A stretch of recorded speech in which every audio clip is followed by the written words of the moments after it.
and he's wearing a draft day style suit. Yeah, well, you know I got to represent for the young pups that's going to live their dream out today. I had to look up what you wore on the day you were actually drafted, and it was much more low-key, just sort of gray, heathery, No, I didn't have the kind of fashion sense that I have right now. I've been through a lot, Hey, Rach. Chauncey, this is a fashion statement right here. I know. I'm loving it. Hey.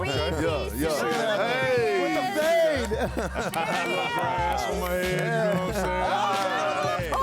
Oh, is that Action Jackson? Oh, y'all wrong for that. Y'all See, that's why I got traded. You know what I mean? I'm letting Action Jackson rip me like that.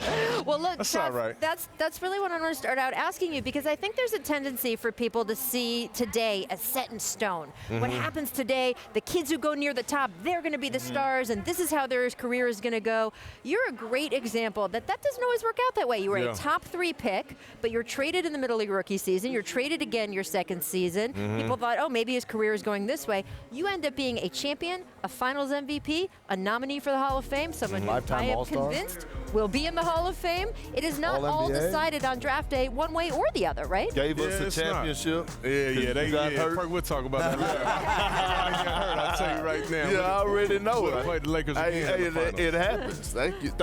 But you're absolutely right, Rach. It doesn't always go like it's planned, you know. And truth of the matter is this: I'm coming out. I'm 20 years old. I'm from Denver, Colorado. Went to Colorado. Was always kind of the best player on my team. And when I got to this level, I just simply wasn't ready. You know, players were just better than I was. They were smarter than I was. I was always bigger than the guy that I played against. Guys were bigger than me. So I needed some time. And they didn't give me that time. So I played 5 teams my first 5 years before I kind of figured it out. Was there anything, if you look back now, was there anything you could have done differently, or you just needed the time? Nah, I didn't, because I worked my behind off, bro. I really did. Like, I was the best player, but I was the hardest worker, too. At a young age. I think being from Denver, Colorado, it's not like Houston, or it's not like New York, or where it's a hotbed for talent where I'm playing against players that are my equal.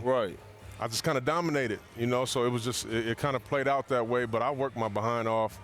And I just simply wasn't ready, man. I needed more time. I just love the idea that you were the number 3 pick, and you end up with this amazing career, and people would say, oh, that makes sense, this pick, this career, all the stuff, the route that happened in between. And there's kids tonight who will go through that same thing and end up, hopefully, hoping that they end up in the same place you did. This is just the beginning.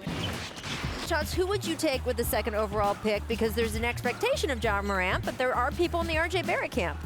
Well, I'll be honest with you. I think the way that this game is played today is point guard driven. It's guard driven, and I think Ja Morant has shown that, you know, he can facilitate for others. He makes players better. He's been very dominant. He passes with both hands. He can go get his own shot. He's box office. To me, it's a no-brainer. It's Ja Morant at number 2. Yeah, I have to say the same thing. He's right there under Zion Williamson, if you ask me. I mean, he's a game changer. I think he could come in and have an immediate impact on this league. I watched this kid all the way through college, and he's ready. He's ready for the stage, and he's not afraid at all. I mean, when they traded Mike Conley yesterday, I think that's we all know where they're going. But do you think that that's the right decision with these guys? Yeah, absolutely. And by the way, that's not a knock on RJ Barrett. I think RJ is going to be a tremendous talent. He's got the bloodlines, and you know, people look at what he did at Duke. Take a look at what he did for Team Canada, playing against grown men. I mean, people thought he would be the number 1 pick maybe a year ago. He's a tremendous talent, but the Mike Conley deal seals the deal. Right. It's going to be Ja Morant. You know who they're going to take.